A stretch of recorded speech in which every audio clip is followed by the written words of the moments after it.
Hello, Corey. How are you? I'm well. How are you?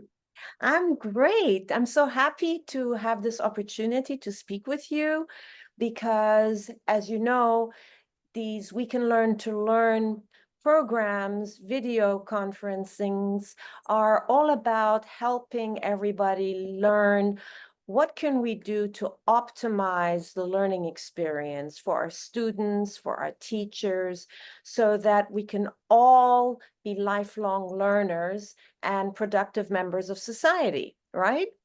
Definitely. And so your experience as a youngster going to school is really important, especially with the idea of A, what was your experience like? And B, how would you have liked it to have been better? Yeah.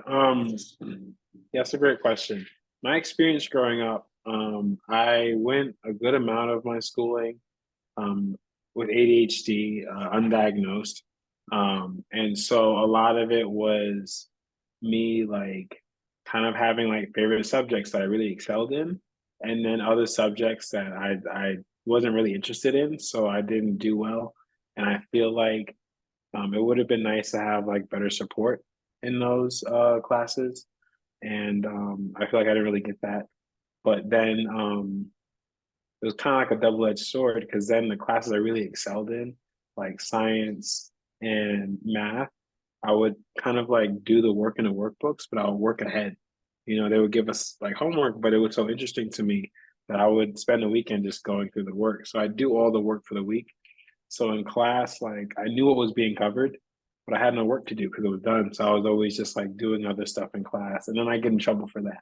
Oh, So you know, eventually, when I learned to kind of speak up for myself, so like in high school, I was able to like say, hey, like I feel like I'm not being challenged in these classes.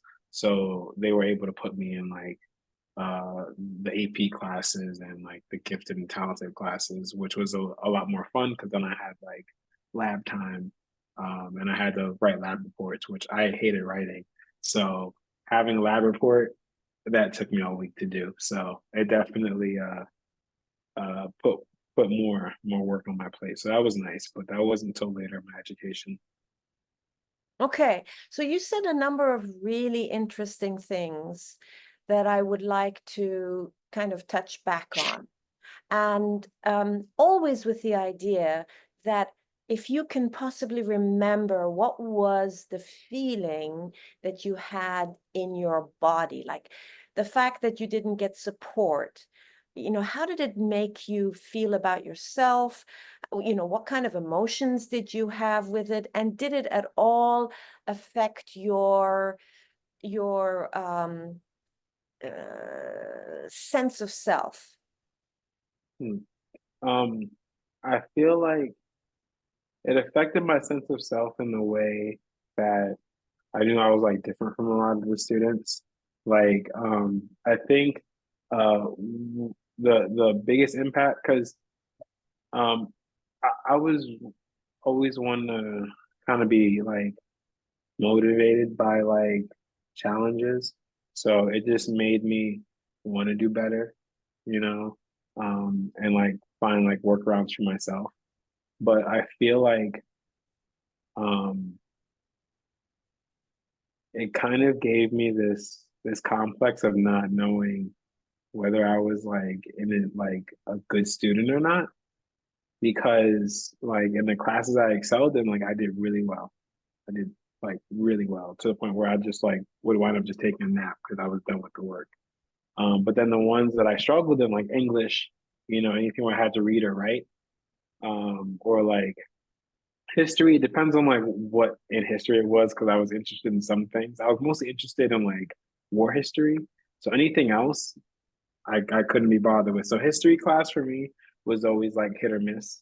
I did really well when we were talking about like wars, but other than that, it wasn't great. So I never knew if I was like a good student or a bad student because like in English I was struggling. It was really bad. Right. Like I was really good at reading, but I only wanted to read books that I was interested in. I didn't really care for like Great Gatsby or Pride and Prejudice, so they had us like all reading. So I feel like even that, like If they had allowed us to like choose a book and maybe put like parameters, oh, it's got to be like at least this long, you know, Hmm. and had us do book reports on that, I would have done way better, you know. Yeah. Like, if I was able to read like Ender's Game, you know, write a report on that, I could write 7 to 10 pages on that. Yeah. But you want me to read like Pride and Prejudice? You got 3 pages. Here's what I feel about it. I Yeah. didn't care about it, you know. Yeah. Yeah. It was more of a headache to read than anything, you know. So, yeah, I think for the most part, I just didn't really know if I was like a good learner or a bad learner. Um, yeah, And so not knowing whether you're a good learner or you're a bad learner, what did that do to your motivation, your sense of self? And also, where did you go to school? Was that in New York, or because right now you just moved to Colorado? Yeah. yeah. So, growing up, I moved around a lot. So, first, like kindergarten through second grade was in New York. And then I moved to Florida. So I did, let me see, I actually had to redo second grade because in Florida they have like an age restriction, like when you can start school. So no, you know what? Yeah, I had to do second grade twice because I wasn't old enough to go on to the third grade. Got So you. I had to do second grade again. Um, and then I was there until sixth grade. And then I moved to Maryland with my father. And there they had like a bridge program. So if you're a student moving from another state, they put you through like this 6 week summer program Yeah. before the next semester starts, Got it. um, to kind of acclimate you to the curriculum Got you. in Maryland and kind of see where you are. So I started there because I was coming from another state, from sixth grade. They started me in sixth grade in this program. Right. Um, but in this program, I moved up to seventh grade and then to eighth grade. Right. So when I actually went into the school system and started that year, I started in the eighth grade. Very cool. Because I was doing really well. Again, I would do the stuff in the workbook, and my math teacher was the one that really like advocated for me because I spent most of my time in her class just sketching because I would do the workbook stuff at home. Yeah. And so she, you know, was like, hey, you know, he's not really being challenged. So during one of the classes, she gave me some assignments. Instead of sketching, she gave me some assignments from the seventh grade book, and I Got was able to get through that pretty easily. So they wound up just putting me in the eighth grade classes. Um, and I was actually still doing the same thing, but in the program, you can't move from middle school to high school. So you. otherwise, I probably would have started ninth grade. So I had to at least do eighth grade to get the credits to go into high school Got because you weren't able to get like the full credits there. That's why. But yeah, so like that, I thought that program was really good. Um, and then in Maryland, that's also where I kind of learned to advocate for myself, like in high school and like, you know, asking for harder classes if they were available. Um, so yeah, I started doing that. Yeah, so definitely got better as I got older and went through different school systems. But yeah, so I went to school in New York, Florida, and Maryland Yeah. And most of the time you were in public school, correct? the entire time. Uh, I did kindergarten, I think, in private school, yeah, but Yeah. after that, it was all public It school. was all public school. And so if you were to do it over again, of course it's different time, right? But it's very interesting because, the reason I'm asking you this question is because you ended up doing really, really well and became a tutor. Hmm. Not only a tutor, you ended up supporting a lot of students in a high school, in Hmm. physics, in the sciences, correct? Yeah, yes, Math, and math, yes. chemistry, etc. And and so you also saw it from the other end of someone, an adult who Hmm. who is helping the students. And so you have your own experience, and you also have the experience as an adult helping younger students. Right. And so how do you think the programs could support the students the best? Because Mhm. because oftentimes students are too intimidated to advocate for themselves. Mhm. So what do you think would help for students to learn to do that? Was there a fear involved? Was Yeah. there, what was involved? Yeah.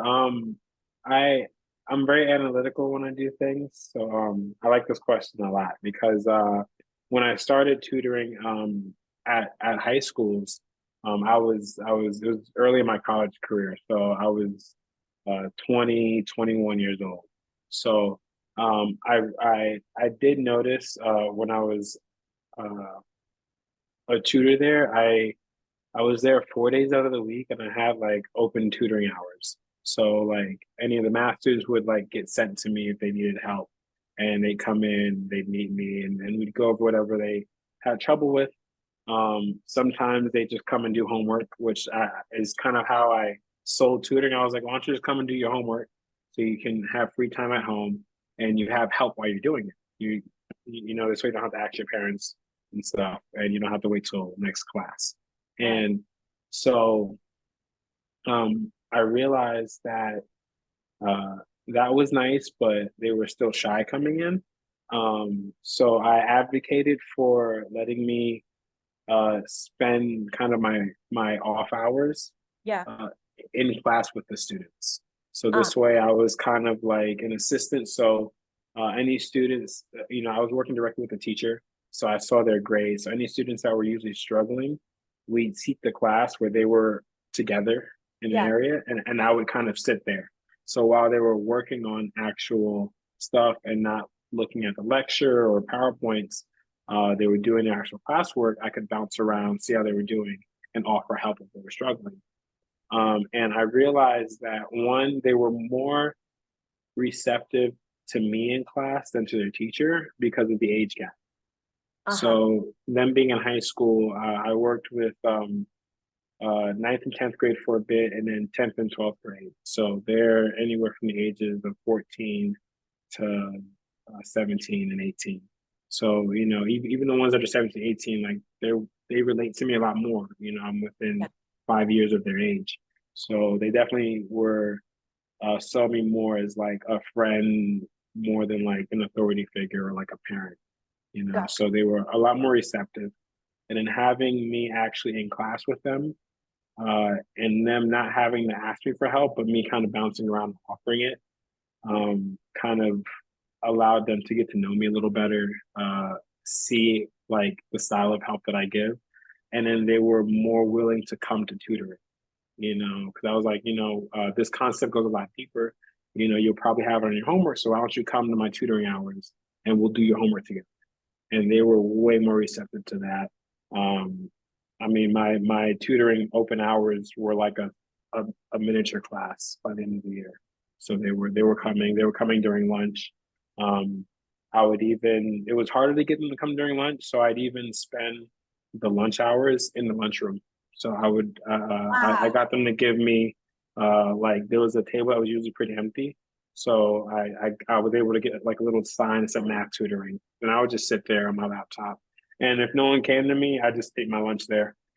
But other than that, I mean, students would come, even that I didn't sit in class with. They would Yeah. come and hey, could you help me with this? I'm in trig and I'm struggling with this concept. So, Right. Right. and they'd bring their lunch over, eat their lunch while I explain the stuff.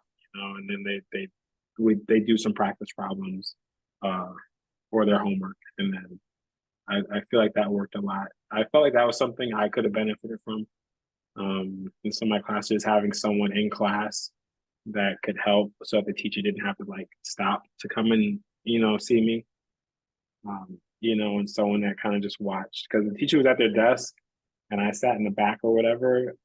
It felt like a lot of effort to go over there or to ask the teacher to come to me. You know what I'm saying? So having someone kind of walk around and observe and just offer help would I think would have been nice. So that's why I wanted to do that for the students. Um, yeah, Nice, nice. I That liked it. sounds like a nice model for other people, other schools to pick up on, Yeah, definitely. But I also think that you used your own experience and what you would have liked to Hmm.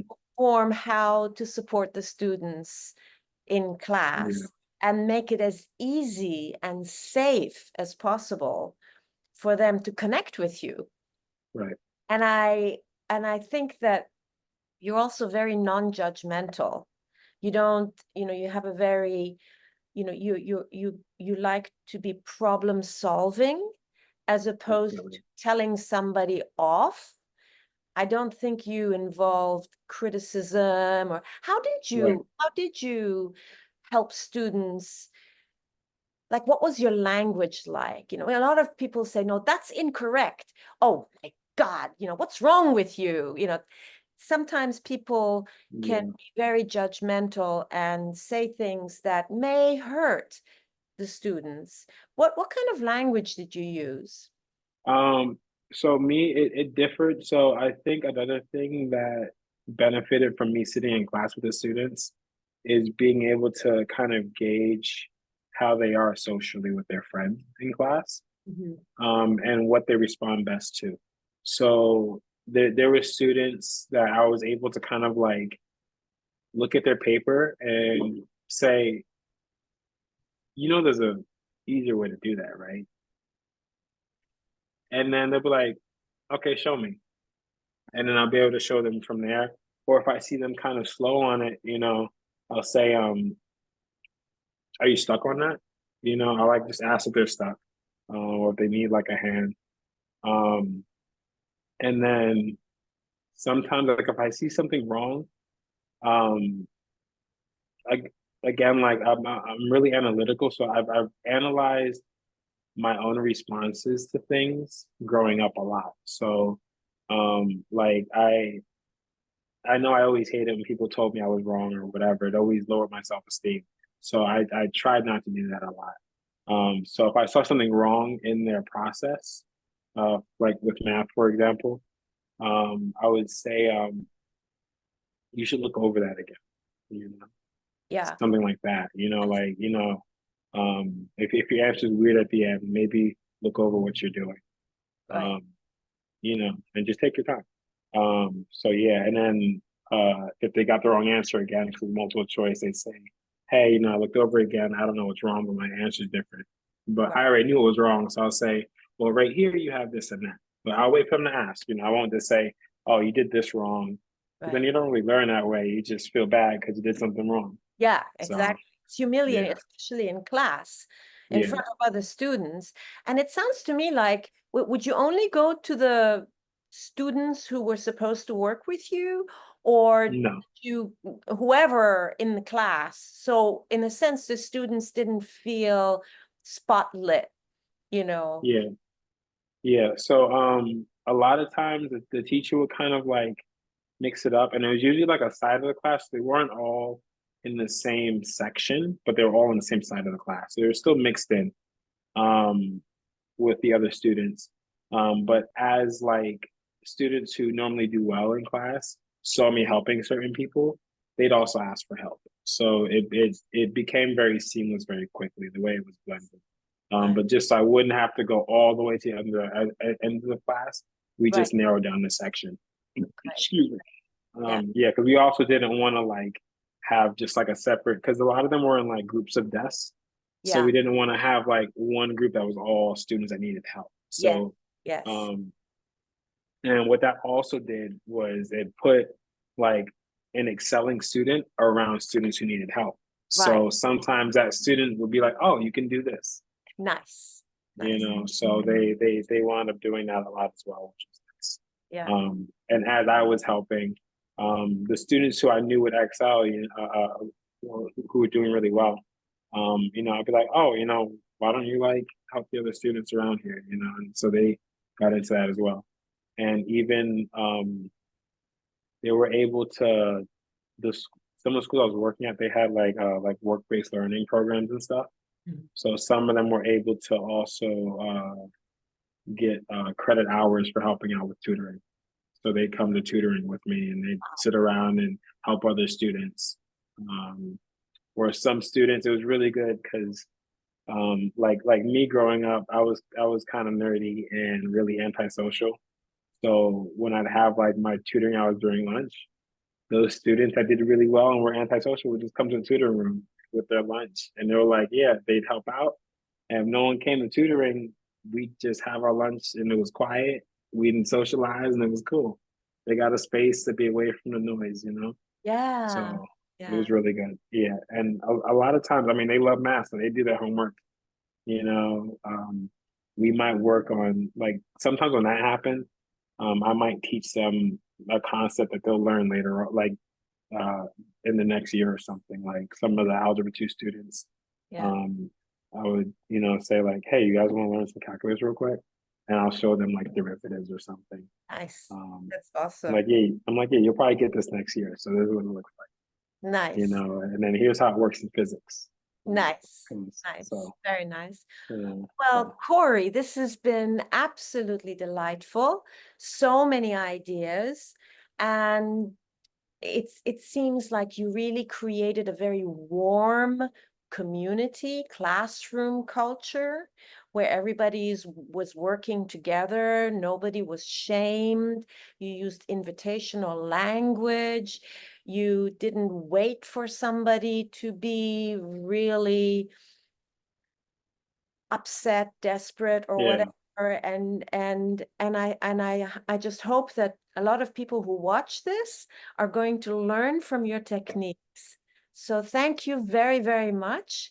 And to be continued, because yeah, definitely. moved out. Your story is absolutely incredible. And I would love to hear more about it, because your mindset, your life force is just propelling you forward. And I celebrate that. Thank you so much, Cory. Thank you. Appreciate it. Take care. Take care.